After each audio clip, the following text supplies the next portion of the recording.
Hello दोस्तों। मैं हूं राहुल और मैं आज आपको सुनाने जा रहा हूं मेरी लिखी कहानी खोया हुआ चांद। रात काफ़ी हो गई थी। लगभग 11 बजे होंगे। आसमान में तारे टिमटिमा रहे थे। तारों से बनती हुई आकृतियां भी साफ साफ दिखाई दे रही थीं। हवा काफ़ी तेज चल रही थी। रश्मि के बगीचे में खड़े हुए दो सीधे अशोक के पेड़ भी उस तेज हवा के कारण कुछ गिरते हुए दिखाई दे रहे थे। दूर कहीं कुछ कुत्तों की आवाज़ सुनाई दे रही थी। आज रश्मि छत पर ठंड से भरी रात में अकेले टहल रही थी। दूर दूर तक आसपास की किसी भी छत पर कोई भी दिखाई नहीं दे रहा था। तेज बहती हवा रश्मि का दुपट्टा उड़ा ले जा रही थी। जैसे हवा ने आज मन बना ही लिया हो कि वह रश्मि का दुपट्टा लिए बिना जाएगी ही नहीं। छत पर सूखे पत्तों के कड़कड़ाने की आवाज़ साफ सुनाई दे रही थी, पर रश्मि तो आसमान में किसी को ढूंढ रही थी, और वो था चांद। रश्मि जैसे जैसे तारों को देखकर उनसे पूछ रही हो, आज तुम्हारा चांद कहाँ गया? आज तो पूर्णिमा की रात है ना। उसको तो पूरा ही आना था यार। लेकिन कहाँ चला गया वो? उसको लेकर क्यों नहीं आए तुम लोग? पता है मैंने क्या क्या लगा दिया है उसके ऊपर, और तुम लोगों को तो मेरी कोई चिंता ही नहीं है। जाने कहाँ छोड़ा है चांद को। रश्मि अब भी बस एक टक तारों के झुंड को देखे जा रही थी। हुआ कुछ यूं था कि रश्मि ने आज खुद से ही शर्त लगाई थी और दांव पर लगाया था अपने बचपन के दोस्त राज को। वह राज जिसे रश्मि की सारे राज पता थे, और रश्मि को उसकी सारी करतूतें पता थीं। और होते भी कैसे ना। अरे भाई, दोनों बचपन से एक दूसरे को जानते थे। दिन भर साथ में खेलना तो होता ही था, और लड़ना झगड़ना रूठना मनाना जैसे उनकी रोज की बात थी। अगर दिन में एक बार राज की लड़ाई रश्मि से ना हो तो उसका खाना नहीं पचता था। और यही हाल कुछ रश्मि का भी था।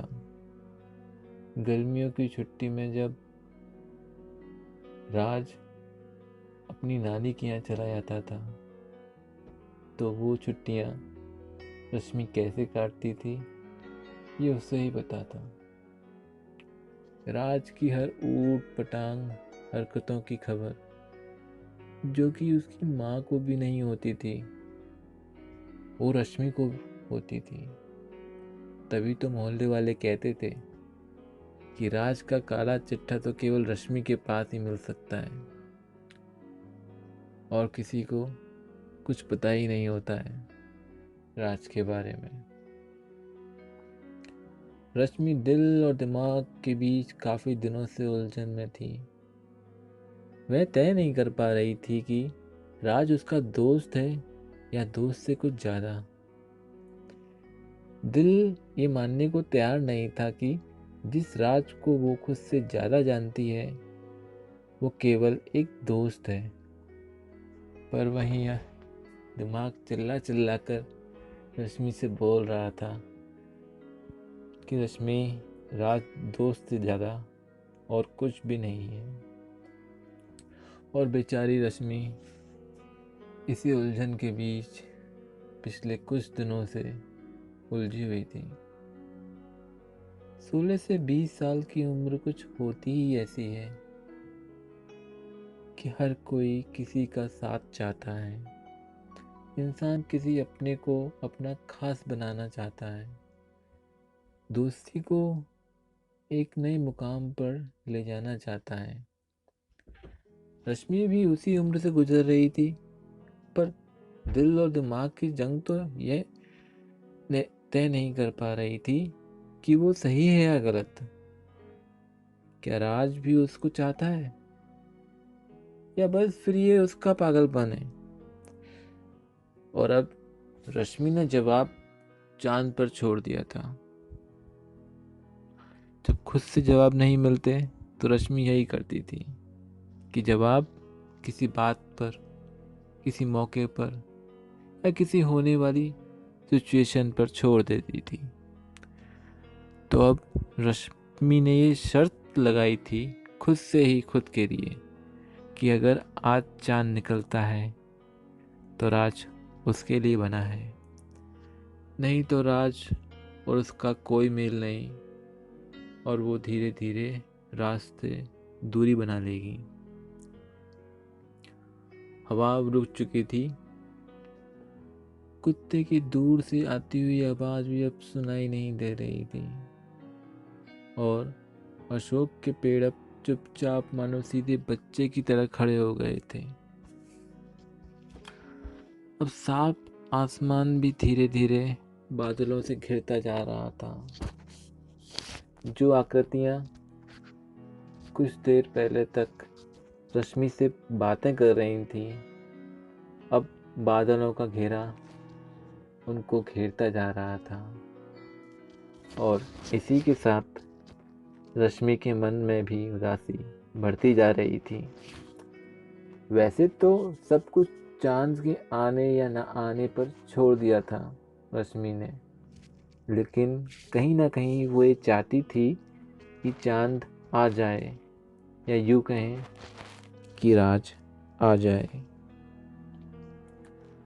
रश्मि अब छत के कोने पर रखी हुई आधी टूटी हुई पत्थर की बेंच पर जाकर बैठ जाती है और आसमान में आए हुए बादलों को कोस रही होती है। रश्मि, बस अब तुम्हारी कमी रह गई थी। जब बारिश की जरूरत होती है तो कभी टाइम पे को फटे में अपनी टांग घुसाने आ गए हो। पहले से कम परेशान थी जो अब तुम भी आ गए हो। अब तो चांद निकलेगा तो दिखाई भी नहीं देगा। इतना कहकर रश्मि की नज़र चुपचाप खड़े अशोक के पेड़ों पर जाती है। ऐसा लग रहा था जैसे इन पेड़ों को किसी ने डांट कर चुप कर दिया हो। 2 मिनट पहले तक जो पेड़ हवा से इधर उधर खेल कूद रहे थे, अब जैसे मम्मी की डांट पड़ जाने से शांत हो गए हों। रश्मि अब अपने पैरों को ऊपर करके उन पर अपने हाथ रखकर, मायूस चेहरे को हाथों पर रखकर चुपचाप बैठ जाती है। हवा का अब कोई नामो निशान नहीं था और बादलों ने पूरे आसमान को अपने आगोश में ले लिया था। अब रश्मि की सारी उम्मीदें टूट चुकी थीं। तभी बगल वाली छत से कोई कूद कर आता है और रश्मि की सिर पर एक हल्का सा थप्पड़ मारता है। रश्मि देखती है तो वो राज था। राज बोलता है, क्या हुई बंदरिया, कैसे उदास बैठी है? अब किसने डांट लगा दी तुझे? तभी रश्मि गुस्से में बोलती है, ओए गधे, रहने दे, मेरा दिमाग पहले से ही खराब है, इसे और खराब ना कर वरना तू पिट जाएगा। तभी राज बोलता है, अरे देख तो बंदरिया, बादल के पीछे से कितना सुंदर चांद निकला है, आज बिल्कुल गोल अंडे की तरह। रश्मि अचानक से आसमान की तरफ देखती है तो सच में बादलों के बीच से चांद निकल आया और रश्मि का चेहरा भी उस चांद की तरह ही खुशी से खिल जाता है।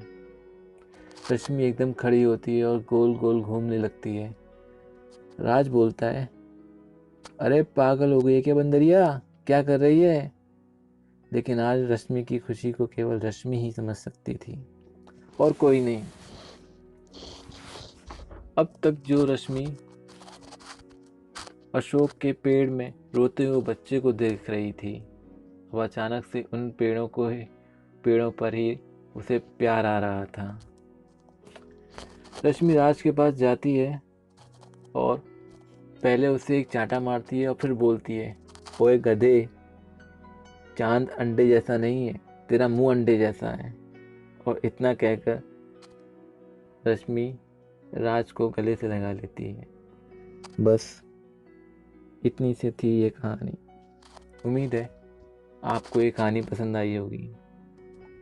आगे ऐसी और कहानी सुनने के लिए मेरे चैनल को सब्सक्राइब करें और कहानी को लाइक करें। धन्यवाद। आपका राहुल।